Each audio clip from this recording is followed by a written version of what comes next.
Montée en puissance des crimes crapulés dans les régions du nord-ouest et du sud-ouest. La semaine a été fortement marquée par ce crime orchestré à Mondiovision par des présumés séparatistes dans le sud-ouest. Un crime qui non seulement est condamné par tous, mais interpelle quant à la fin de la résolution de cette crise qui hante les esprits au même titre que les prises d'otages avec demande de rançon, vol de bétail et bien d'autres dans la localité de Doukoula, dans l'extrême nord du pays. Impuissantes, les populations là-bas tendent la main au gouvernement pour des actions concrètes. Mesdames et messieurs, voilà quelques thématiques qui vont meubler les 52 prochaines minutes. Vous faites bien de regarder la rétrospective de la semaine qui s'achève. Bonjour.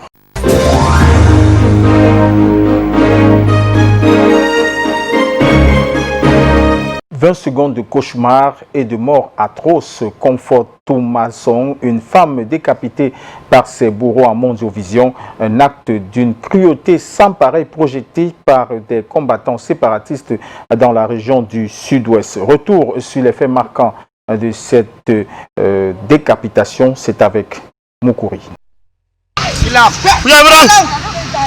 26 secondes d'horreur, 26 secondes du cauchemar et de la mort atroce de Comfort Thomason, une jeune femme filmée, livrée à ses bourreaux, les mains attachées dans le dos, dont les cris étouffés et le son ont quitté les rues du quartier Makanga Muyuka où se déroule son drame pour vos smartphones.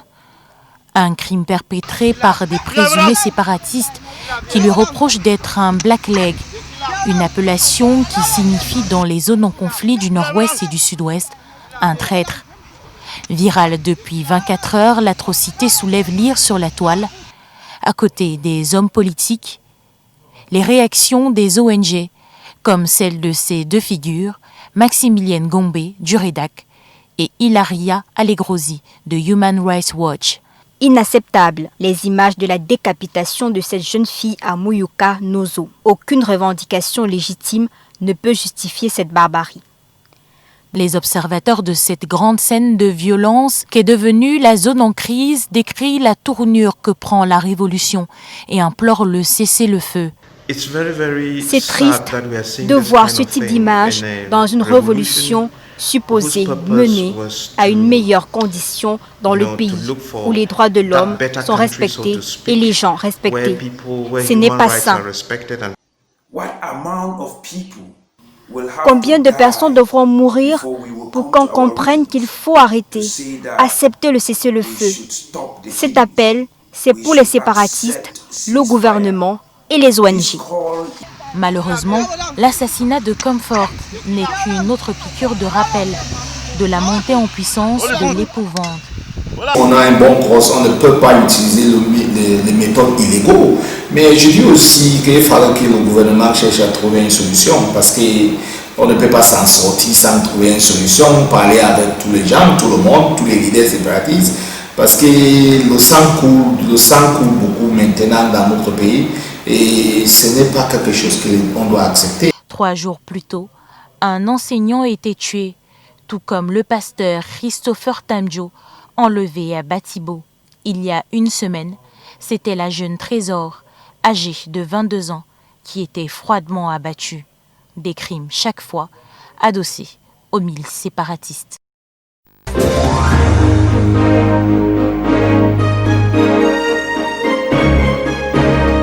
Et pour parler de ces crimes et de l'action de la société civile et même des partis politiques, nous recevons sur ce plateau Franck Essi, le secrétaire général du CPP. Bonjour Franck.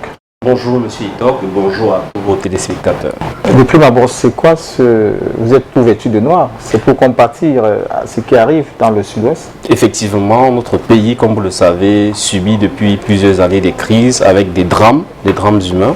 Nous commencerons par réitérer nos condoléances à toutes les familles des victimes et bien sûr marquer notre solidarité avec les populations en souffrance. Vous voyez, la crise dans le nord-ouest, le sud-ouest est marquée par cette tuerie odieuse, ces crimes que tout le monde condamne. Et quelle explication donnez-vous à cette montée en puissance des crimes dans ces zones-là? Je ne pense pas que ce qui s'est passé récemment soit nouveau. Je pense, pour ceux qui ont suivi de très près la crise dans l'extrême nord avec Boko Haram, on a assisté à des actes de barbarie qu'on pourrait qualifier de similaires de part et d'autre. Dans le cas de la crise dans le nord-ouest et le sud-ouest, ce n'est pas la première fois. Et malheureusement, si les choses ne changent pas, ce ne sera pas la dernière fois. Il me semble que dans ce type de conflit, malheureusement, les visages et les tréfonds les plus noirs de l'âme humaine sont donnés à s'exprimer. Parce que n'oubliez pas que la guerre, c'est une forme de distributrice de la mort. Et dans ça, les êtres humains sont parfois amenés à violer toutes les règles qui régissent les vies humaines en temps normal. Donc ces horreurs-là, c'est ce qu'on peut retrouver dans tous les théâtres d'affrontement entre êtres humains. Et ce n'est pas en soi surprenant, mais c'est choquant bien sûr. Et ça nous interpelle sur la nécessité de ne jamais attiser justement le feu de la guerre dans notre société. Mais Franck, ici, est-ce que la meilleure façon de s'exprimer pour revendiquer des causes est de passer par cette façon? Évidemment non. Évidemment non. Je crois que quand on en arrive à un conflit armé, ça veut dire que les voies habituelles prévues par les lois, par les institutions, malheureusement ont échoué.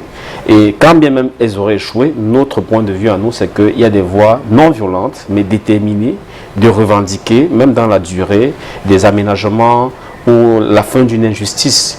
Dès le départ, nous avons toujours été contre le recours aux armes, parce que le recours aux armes a pour principale victime des innocents, c'est-à-dire les populations, les jeunes, les femmes, qui ne peuvent pas, elles, être des combattants. Et ensuite, le cycle de la violence ne s'arrête pas. Les actes de décapitation comme ceux opérés sur Madame Comfort Toumazan vont se reproduire parce que ça crée un cycle de haine qui ne permet plus de discerner vraiment quelles étaient les causes, pour les causes originelles et comment on peut en sortir. Franck, ici, vous dites que les mécanismes mis sur pied pour résoudre ces crises ont échoué. Je prends l'exemple, on a eu le grand dialogue qui s'est déroulé à Mondjovision. On a le processus de reconstruction de ces zones-là. Pensez-vous que déjà ces deux grandes initiatives prises par le gouvernement sont des morts-nés? Évidemment, parce que, écoutez, vous savez, pour qu'on puisse assécher sur les sources d'un conflit, il faut pouvoir l'adresser à temps et de la bonne manière. Ce dialogue qui a été convoqué récemment, je ne vais pas revenir dessus, a été critiqué de mille et une manières parce qu'il ne réunissait pas un certain nombre de conditions. Vous savez, dans ce type de conflit, il faut que les parties prenantes s'accordent d'abord sur les thèmes même du dialogue. Ce qu'on appelle le pré-dialogue. C'est-à-dire, on va discuter de quoi, on va discuter où, et qui sera le facilitateur ou le modérateur. Dans le cas de ce qui s'est passé en 2019, c'est le président qui a initié quelque chose en choisissant qui étaient les intervenants. Vous avez vu que les leaders sécessionnistes dans la diaspora se sont réunis, et après réflexion, on dit non, en posant 14 conditions pour un dialogue avec le gouvernement. Donc, parti sur cette base-là, on ne pourrait pas s'attendre à quelque chose. Quand vous parlez maintenant du programme de reconstruction, écoutez, la guerre n'est pas finie. Comme l'acte de décapitation que nous dénonçons le prouve, la terreur règne encore. Comment est-il possible, sereinement, durablement, de reconstruire dans un tel contexte? Donc là, c'est la charrue avant les bœufs. Donc je pense qu'il faut aussi voir la vue d'ensemble de la crise anglophone. Elle ne peut pas se limiter à ces deux gestes. Des gens, au départ, revendiquent une autonomie, soit sous la forme d'une fédération, soit sous la forme de la sécession. On en débat où? Avec quels acteurs? Je pense que c'est la racine. Et je pense aussi qu'il y a des préalables qui sont les négociations de cessez-le-feu, ce qu'on n'a pas encore réussi à obtenir. Il y a des libérations de personnes qui ne sont pas auteurs de crimes comme ceux que nous dénonçons. Je pense à Mancho Bivissi, qui aujourd'hui est en prison, alors que son seul mal, c'est d'être sorti dans la rue, monter dans un cercueil et demander qu'il y ait de l'emploi, des routes, bref, la reconstruction des régions, ce qui est aujourd'hui annoncé par le gouvernement. Et il a été condamné. Donc il y a des personnes comme ça qui peuvent être libérées et ça peut faciliter un futur dialogue. Mais il y a des personnes, par exemple, qui ont commis des crimes et qui, eux, doivent faire l'objet d'un autre processus, qui est un processus judiciaire et qui doit aboutir peut-être dans les commissions justice, vérité, réconciliation, comme on a vu dans d'autres pays.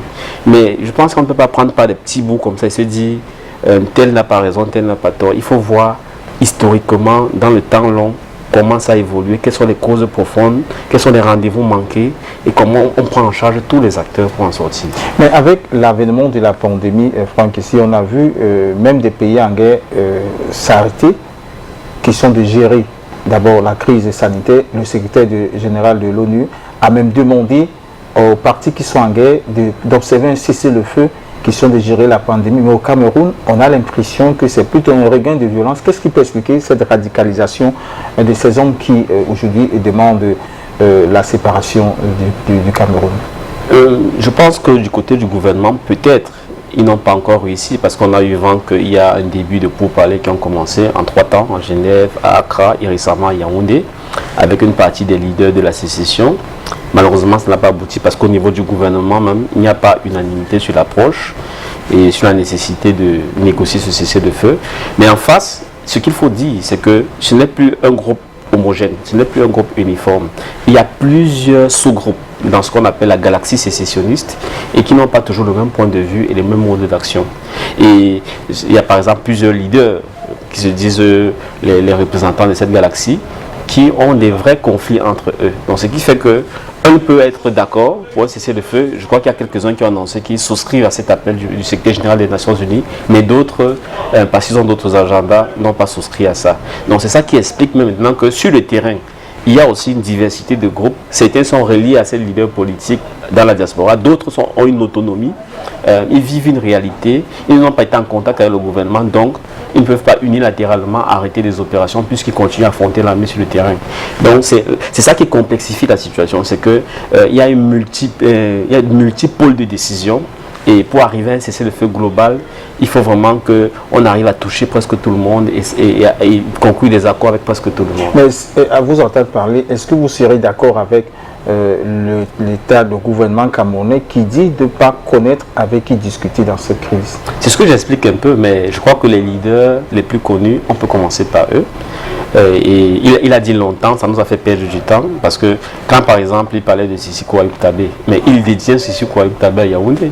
Il suffisait de le sortir, de l'amener dans une unité de nos forces de sécurité et commencer la discussion. Donc c'est parce qu'on était dans cette posture de déni, de langue de bois, que la situation s'est empirée.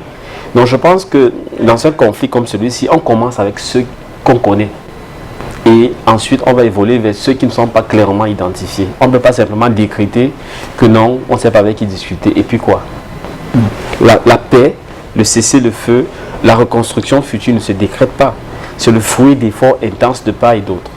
Et le gouvernement a la chance que c'est lui qui doit, il a la responsabilité d'initier principalement. Mais je crois que c'est vrai, vous dites que dans ce genre de crise, pour la résoudre facilement, il faut discuter avec ceux qu'on connaît. Mais lorsque ceux qu'on connaît ne sont pas parfois, pour la plupart, reconnus par ceux qui sont sur le terrain en train de revendiquer, on a l'impression que cette guerre est comme une pieuvre où, lorsque vous avez attrapé une tentacule, 4 autres tentacules naissent. Comment résoudre ce genre d'énigme ou d'équation? Je serais prétentieux si je vous donnerais une formule définitive. Ce que je sais, c'est que pour que 2 personnes qui sont en conflit cessent de l'être, il faut qu'elles trouvent un accord. Donc ça veut dire que s'il y a des personnes sur le terrain, comme je l'indiquais tout à l'heure, qui ont une forme d'autonomie par rapport au groupe politique identifié, qui professent un discours politique, il faut trouver un moyen d'aller en contact. Et je peux vous dire, pour avoir fait le terrain, parce qu'il faut dire que notre mouvement Stand Up for Cameroun a fait depuis 2016 au moins 11 missions sur le terrain. Il y a des espaces où l'armée nous dit clairement que ici c'est sous sécurité, mais à partir de l'autre niveau, vous allez rencontrer d'autres forces et on ne peut pas assurer votre sécurité. Donc il y a sur le terrain une forme ils se rencontrent, ils s'affrontent et parfois ils établissent eux-mêmes sur le terrain des formes d'accords de cohabitation. C'est ce qu'on a observé sur le terrain. Donc dans l'absolu, ce n'est pas impossible. Et le troisième argument que je vais ajouter, c'est que c'est là l'intérêt d'une troisième force. Quand on dit souvent que le gouvernement aurait pu mettre un pool de médiateurs nationaux, peut-être appuyés par des médiateurs internationaux, agréés par les 2 parties, qui pourraient maintenant aller où le gouvernement ne peut pas arriver. Les descentes sur le terrain vous ont fait voir une sorte de cohabitation entre l'armée régulière et ses séparatistes. Ça veut dire que cette situation peut être entretenue par des personnes tapis dans l'ombre. Je ne sais pas, cette expression de tapis dans l'ombre, je ne sais pas ce que ça veut dire. Je sais que le gouvernement l'utilise. Il y a des acteurs. Certains sont connus parce qu'ils font des déclarations publiques. Certains sont moins connus parce qu'on n'a pas encore arrivé à clairement les présenter au public. Mais les acteurs sont identifiables. Ce n'est pas si caché que ça. Le Cameroun n'est pas le premier pays au monde à connaître un conflit de cette nature. Donc il me semble qu'il faut aller à l'essentiel. L'essentiel, c'est avec qui on peut commencer à discuter. Et comment, quand on le commence, qu'est-ce qu'on met sur la table, qu'est-ce qu'on propose pour faciliter la détente, et ensuite on va vers les autres. Horreur et barbarie, deux maîtres mots dans les zones du nord-ouest et du sud-ouest, des actes insoutenables perpétrés par des présumés séparatistes. L'État du Cameroun condamne fortement ces actes comme de nombreuses ONG. En quelques semaines, des actes de barbarie et d'horreur ont rythmé le quotidien des populations du nord-ouest et du sud-ouest. Drames actionnés par des séparatistes qui suscitent encore et encore indignation et condamnation. Accusé d'être silencieux face à cette montée en puissance de la barbarie dans les régions en crise au Cameroun, le porte-parole du gouvernement a réagi ce jeudi 13 août à travers un communiqué. René Emmanuel Sadi condamne fermement ces actes insoutenables commis par des bandes terroristes sécessionnistes qui, pour des raisons absurdes, continuent d'ôter la vie à d'honnêtes et innocents citoyens et dénonce par la suite les allégations mensongères des bandes armées qui, après leur forfait, les imputent aux forces de défense camerounaises à travers des campagnes sur les réseaux sociaux. Dans la même veine, le gouvernement interpelle ceux de la diaspora qui soutiennent ces rebelles sécessionnistes et encouragent ces atrocités à une prise de conscience accrue du préjudice causé à la paix, à la sécurité et au développement du Cameroun. Et non sans faire un clin d'œil au pays ami où résident les commanditaires de cette rébellion. Le pays de Paul Biya appelle ces derniers à les neutraliser pour que le processus de pacification du Nozo prenne définitivement corps.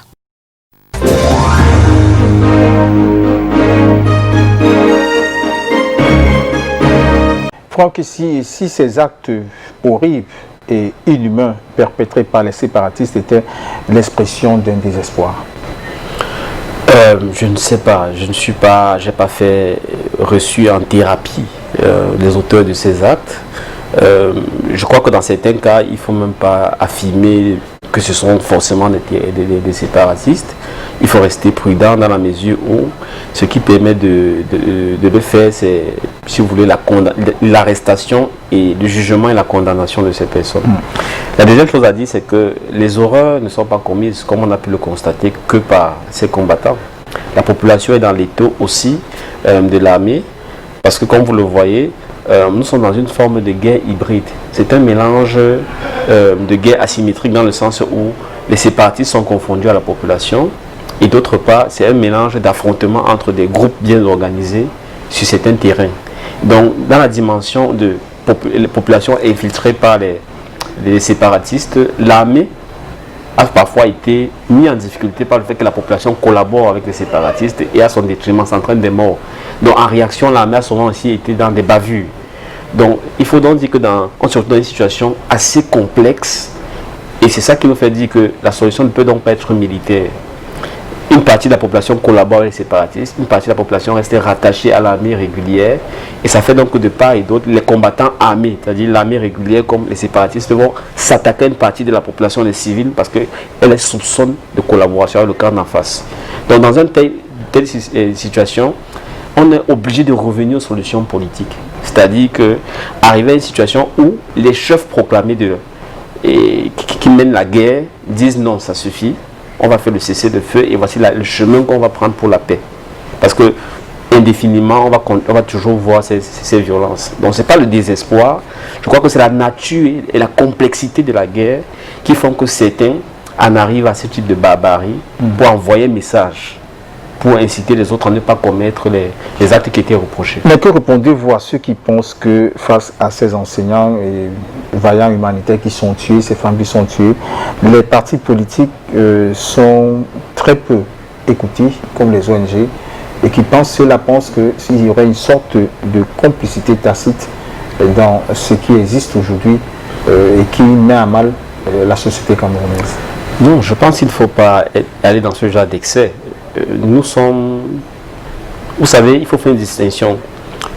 L'injustice que subissent les anglophones peut être reconnue. Les manifestations pour que cette injustice cesse peut être soutenues. Mais les moyens pour maintenant et la finalité de cette contestation anglophone, c'est-à-dire la voie armée et la sécession, peuvent être rejetées. Je ne sais pas si vous voyez. Donc les gens se mettent à confondre le fait qu'on dise non, les problèmes anglophones existent. 2, les populations ont le droit de manifester. 3, on n'est pas d'accord avec la violence. 4, on n'est surtout pas d'accord avec la sécession. Donc maintenant, quand les actes sécessionnistes sont posés, on met tout le monde dans le même sac. Donc il faut faire preuve vraiment de nuances. Surtout que dans la galaxie de la contestation anglophone, on peut distinguer 1, des gens qui sont vraiment pour une véritable décentralisation. 2, des gens qui sont pour la fédération, parfois le retour à ce qu'il y avait en 61. 3, des gens qui sont pour la sécession, mais à l'intérieur, des gens qui ne sont pas pour la violence, des gens qui sont pour la self-défense, c'est-à-dire que des groupes armés. Et maintenant, parmi les gens qui sont pour la self-défense des groupes armés, des gens qui estiment que la population est un allié, on ne peut pas leur faire du mal, on ne doit pas les racketter. Et d'autres qui estiment que dans cette population, il y a des collabos, on va les racketter. Et à côté d'eux, maintenant, il y a des groupes non identifiés qui sont des groupes criminels qui profitent de ce chaos-là pour faire du business et faire de la terreur.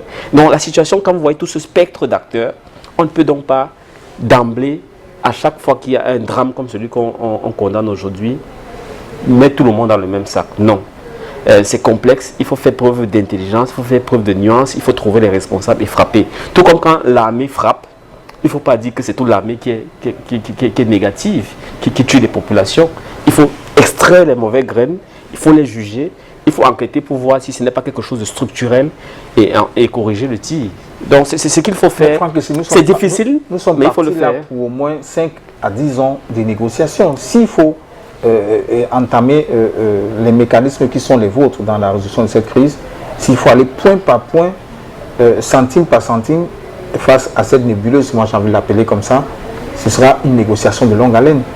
Écoutez, ça dépend de beaucoup de choses. Personnellement, je suis convaincu que tant que M. Biya est au pouvoir, avec son équipe, avec des ministres comme les actuels ministres de l'administration territoriale, les conditions ne sont pas réunies, les conditions de la confiance.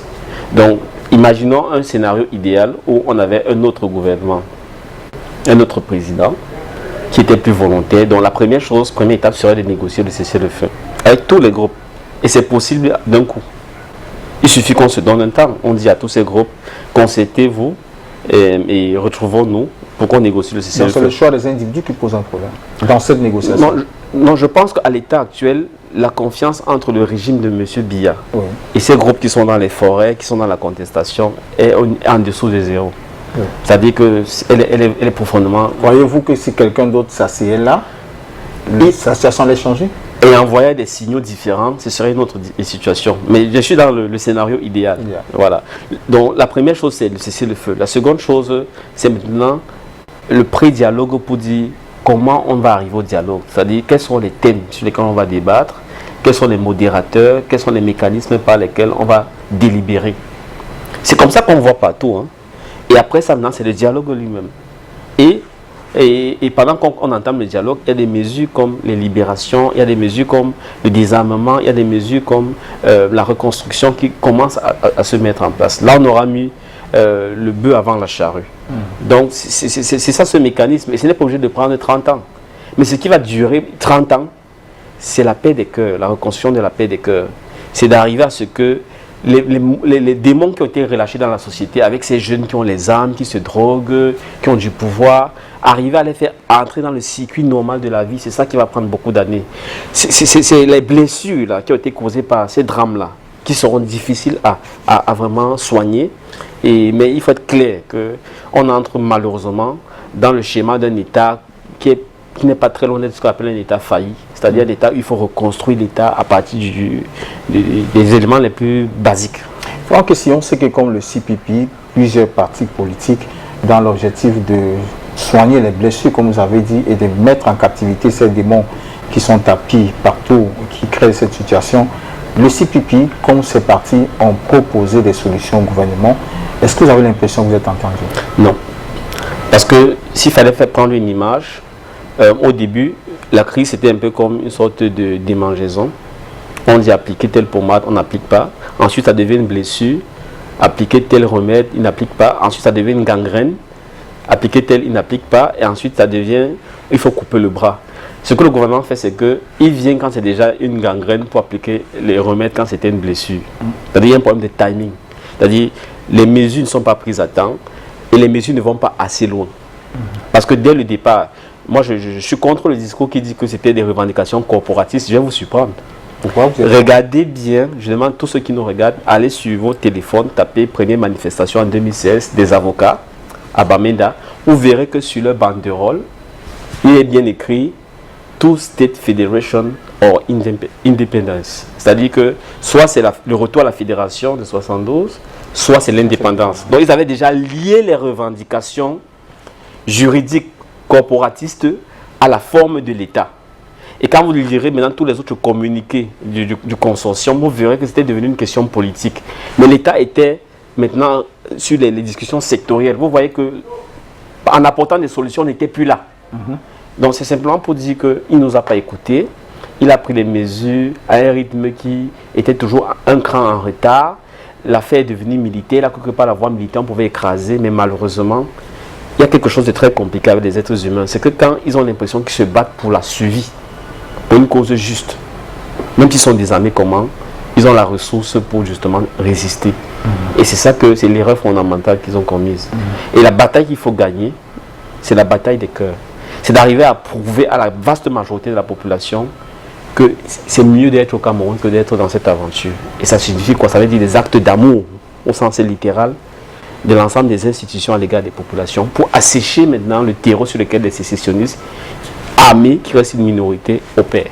Ceux qui vivent aussi la peur dans le ventre, ce sont les populations de l'extrême nord, au lieu du Doukoula, dans le département du Diamaré, qui, entre prise d'otages et rançon, vol de bétail, meurtres perpétrés ça et là, ils ne savent plus à quel sens se vouer et tendent la main au gouvernement. Depuis quelques mois, et surtout avec l'avènement de la saison des pluies, les populations de l'arrondissement de Doukoula, dans le département du Diamaré, vivent désormais la peur dans le ventre. Cette unité administrative connaît un nombre assez élevé et inquiétant de prises d'otages avec demande de rançon et de vol de bétail. Les ravisseurs exigent parfois jusqu'à 10 millions de francs CFA avant de libérer les otages. On ne sait pas de quelle localité effectivement, mais on a quand même des rumeurs que ces gens sortent de Maïlouti, de divers endroits. Ils les prennent en otage, ils partent se cacher dans les montagnes et puis ils demandent des rançons. Les malfrats opèrent plus facilement et traversent une grande rivière qui les sépare de la brousse où ils sont installés. Les populations craignent d'alerter les forces de maintien de l'ordre de peur de représailles de la part des ravisseurs. L'otage, on l'amène à la montagne, fait 2 jours, ils payent une rançon, puis on le libère. Ça, c'est régulier ici dans l'arrondissement de l'État. Le préfet du département du Diamaré, Jean-Marc Ekwambarga, est descendu à Doukoula prendre des mesures qui s'imposent. J'ai invité d'abord les populations, sous l'encadrement des chefs traditionnels et des comités de vigilance, à veiller à ce que les forces de maintien de l'ordre local aient l'information prévisionnelle en temps réel pour permettre de tordre le cou à ce genre de phénomène. Ces phénomènes de prise d'otages et de vol de bétail et de motos viennent ainsi s'ajouter aux effets néfastes de la guerre contre Boko Haram qui a asphyxié l'économie de la région de l'extrême nord.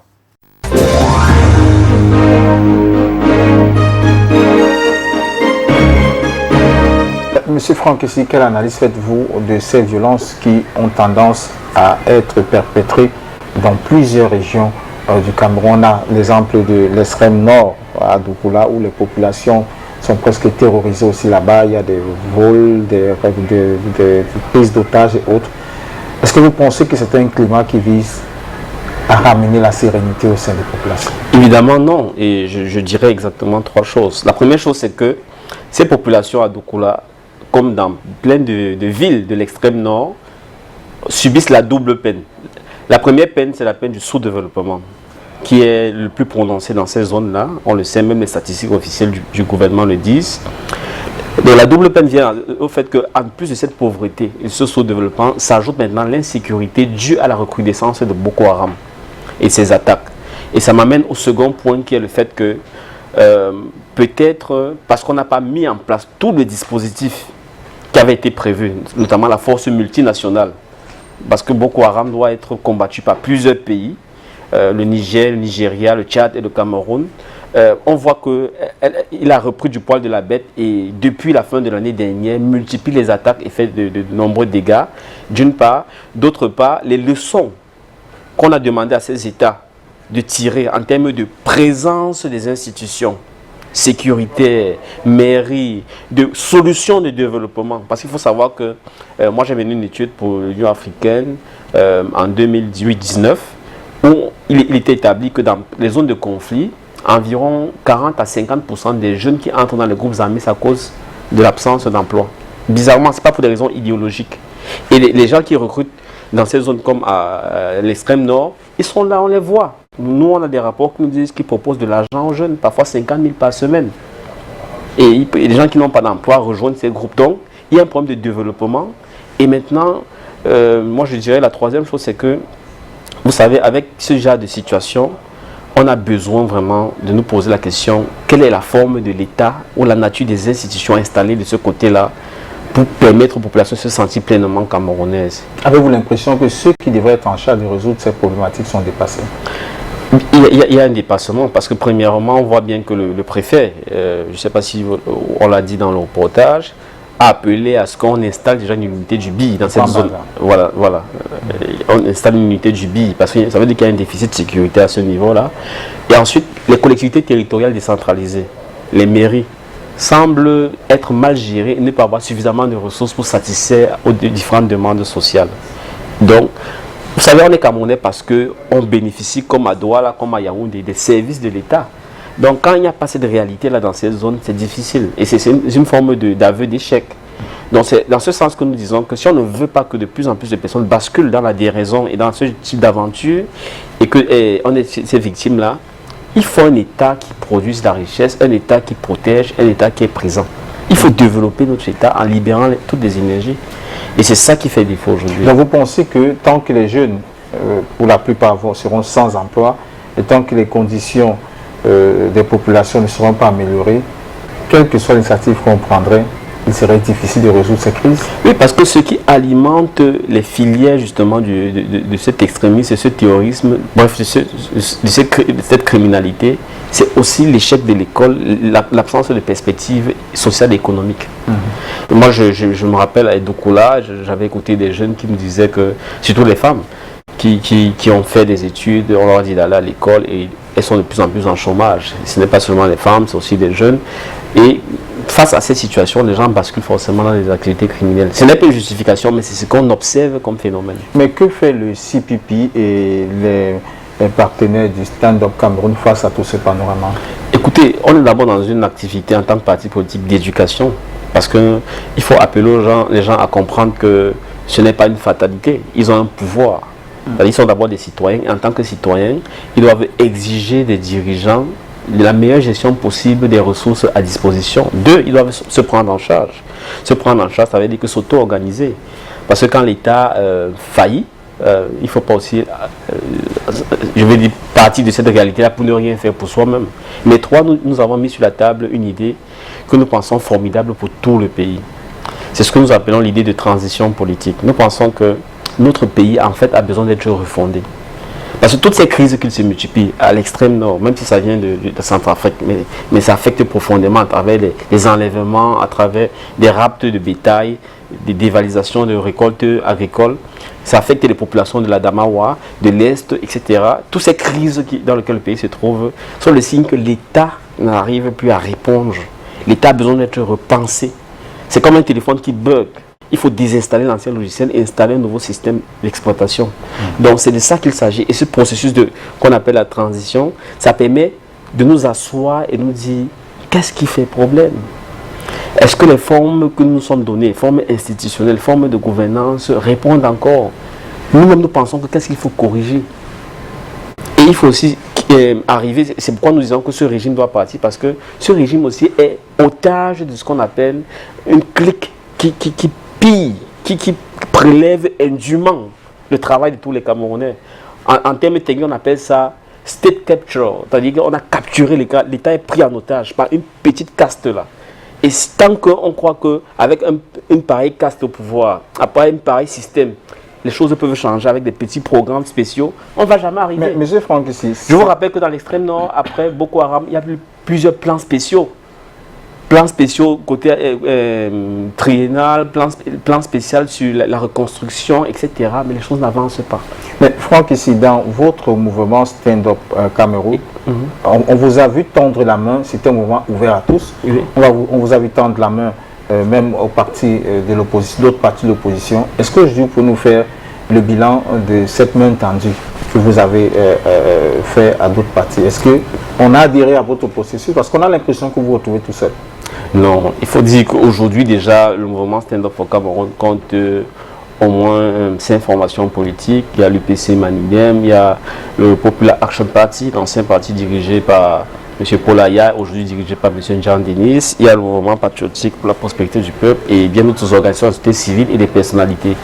Non, écoutez, les plus grands membres de Stand Up, c'est ce qu'on appelle les grassroots, des organisations à la base, organisations de commerçants, organisations d'agricultrices, jeunes de quartier. Parce que, vous savez, si le pays est dans une telle impasse, avec une accélération des crises, c'est quelque part parce que l'élite, pas seulement au pouvoir, mais l'élite générale, économique, intellectuelle, dans l'opposition, a peut-être échoué.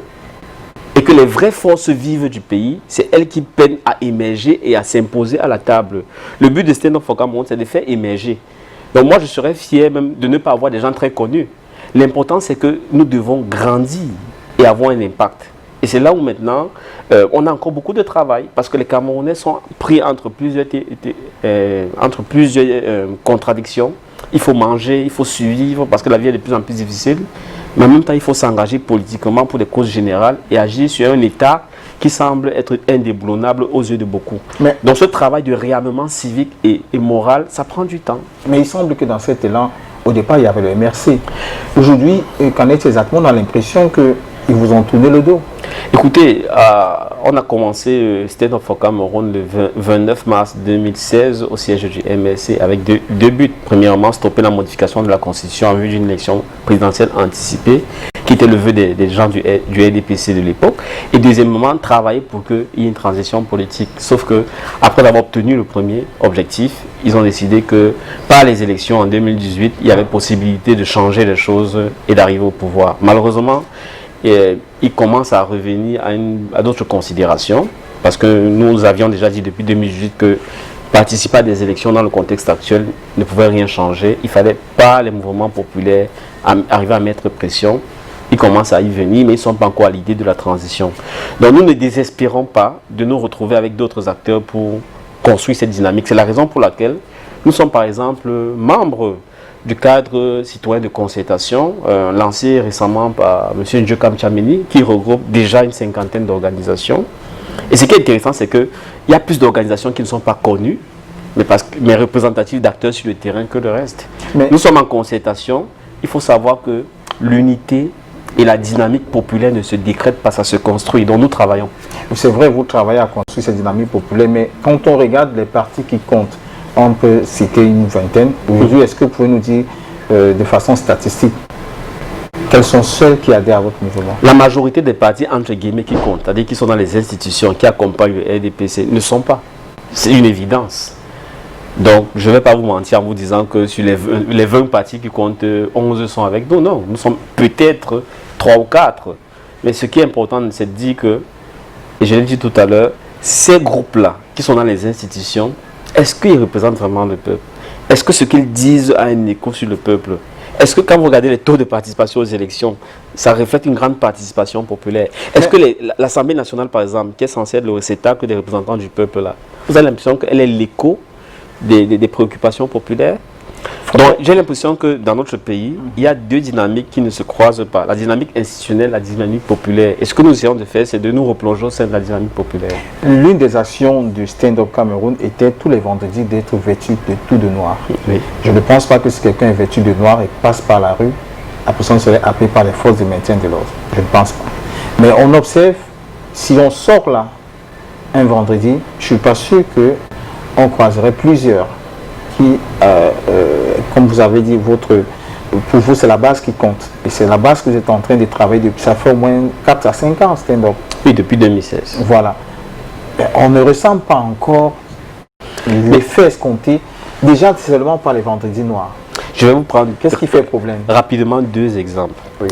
Qui aurait pu penser, en 2016, que ce soit en juin, juillet, août, que dans le corps anglophone, il y avait une colère qui travaillait, qui allait exploser avec ce qu'on a aujourd'hui? Personne. Parce que les capteurs que vous avez dans les médias sont ceux de toujours donner l'actualité du gouvernement ou bien des principaux acteurs, comme nous, les têtes d'affiche. Mais on ne rend pas forcément compte des dynamiques qui travaillent le peuple. Quand les avocats étaient en train de travailler, ils n'étaient pas dans les plateaux, ce n'était pas l'objet des débats. Quand les enseignants étaient en train de porter leur frustration. Donc il y a des choses qui se passent et que nous devons, avec humilité, ce que je dis simplement, apprendre à observer et à accompagner, parce que c'est le rôle des leaders sociaux que nous sommes, vous aussi en tant que journalistes. La deuxième chose, c'est de dire que nous avons changé depuis 2 ans le mode d'opération avec le vendredi en noir. Le vendredi en noir, on appelle tous les Camerounais à se mettre en noir les vendredis en signe de protestation contre la mauvaise gestion et en signe d'engagement pour un changement au pays. Et maintenant, si vous êtes d'accord avec moi que le pays peut être mieux géré et que les crises que nous connaissons n'est pas bon, qu'est-ce qui vous empêche de vous mettre en noir? Ce n'est pas, si vous ne vous mettez pas en noir, ce n'est pas la faute à celui qui vous a dit de poser cet acte de solidarité. C'est à vous qui devez vous poser la question, pourquoi vous ne le faites pas? Donc j'ai envie de dire aux Camerounais qui nous regardent, imaginez que chaque vendredi, nous nous retrouvions des milliers, voire des millions à dire nous sommes mécontents. Vous pensez que ça laisserait les gens qui dirigent indifférents? Parce que les gens pensent que soit il faut aller dans les élections, soit il faut prendre des armes. Entre les élections et les armes, il y a d'autres voies comme celle de l'expression régulière, non violente de son opinion. Donc c'est aussi une manière d'éduquer le peuple. Maintenant, vous convenez avec moi que beaucoup de gens estiment que ça ne change pas grand-chose. Mais on leur pose la question, qu'est-ce que vous faites à côté? On ne vous voit pas aussi manifester. Dans un moment, il faut commencer quelque part. Et c'est ce que nous proposons aux gens.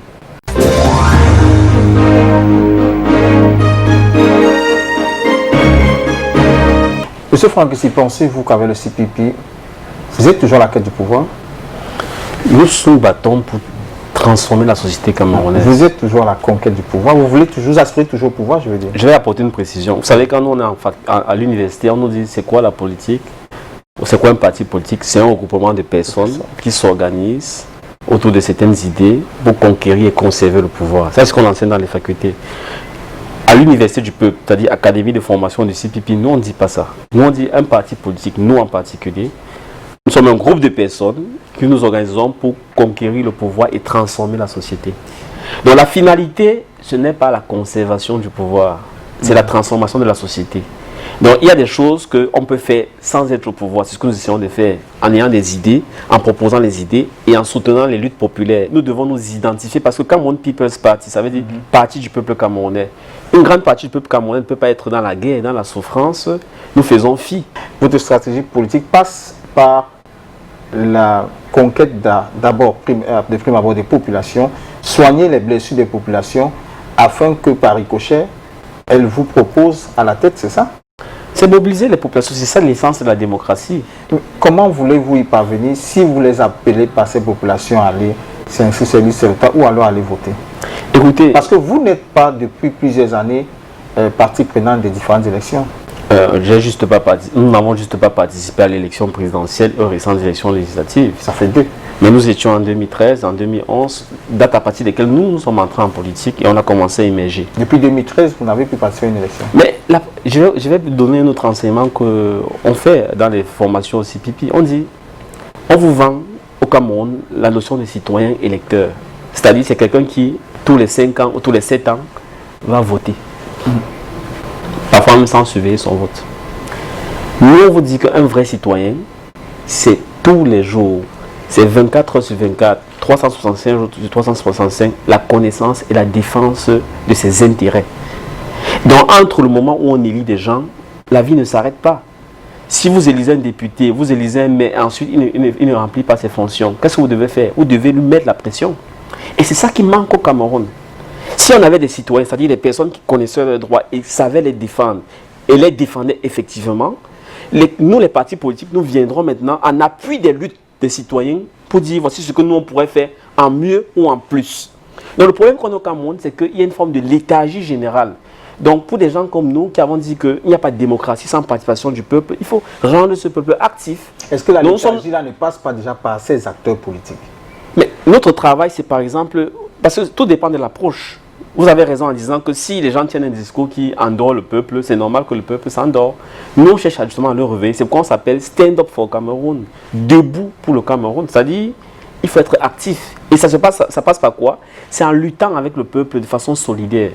Si moi, par exemple, je dis que je suis préoccupé par la fin de la guerre dans le nord-ouest et le sud-ouest, et que les villages sont brûlés, les populations sont dans les brousses, il y a le conflit armé, il n'y a pas la sécurité. Je me dis quand même que je vais aux élections dans un tel contexte. Est-ce que les populations vont me voir comme solidaire de leur lutte? Donc c'est ça qui explique par exemple que nous suspendions nos participations aux élections tant qu'un tel contexte existe. Et je posais la question à tous mes camarades qui sont allés aux élections, c'est que si dans votre circonscription à vous, on tire, on brûle, les gens sont sous les lits ou se cachent dans les forêts, est-ce que vous irez leur dire allez vous inscrire, voter?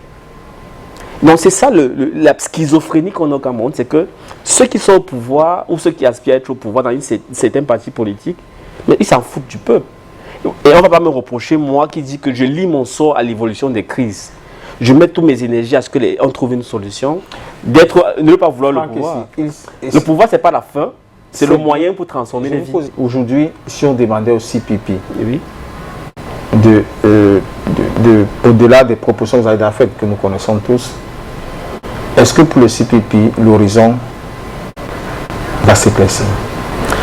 Moi, je parle en mon nom. Oui. Voilà, parce que le CPP n'est pas tellement important. Moi, je suis un Camerounais qui a la chance de vivre à cette période-ci, où le malheur.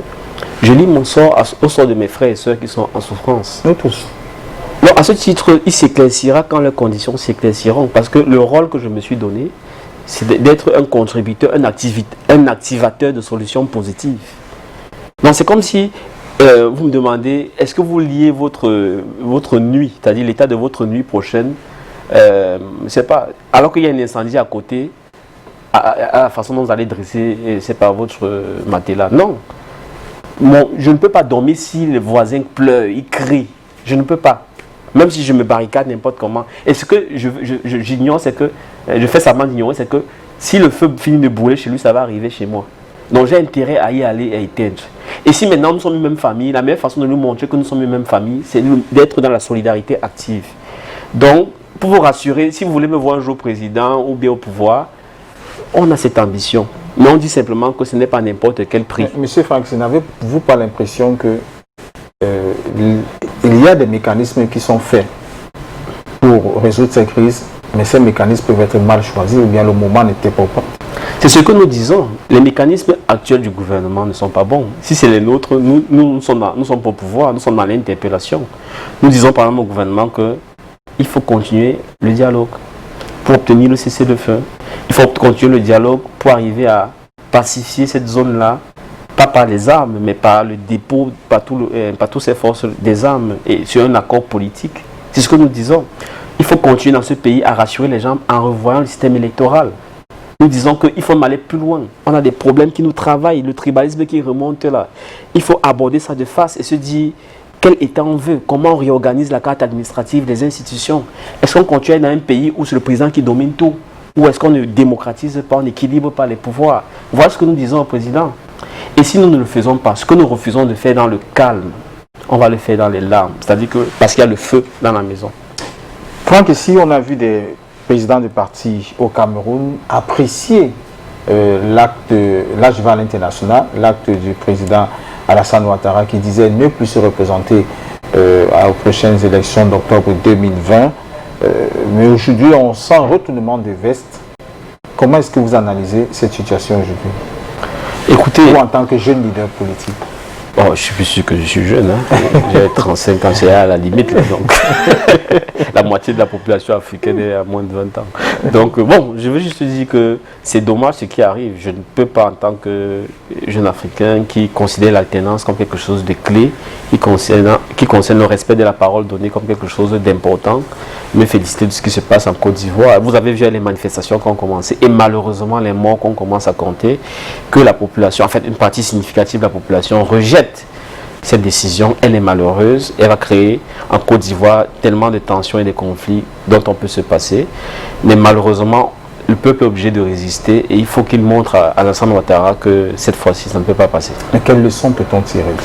Les leçons, c'est qu'il faut arriver à bâtir véritablement des institutions consensuelles.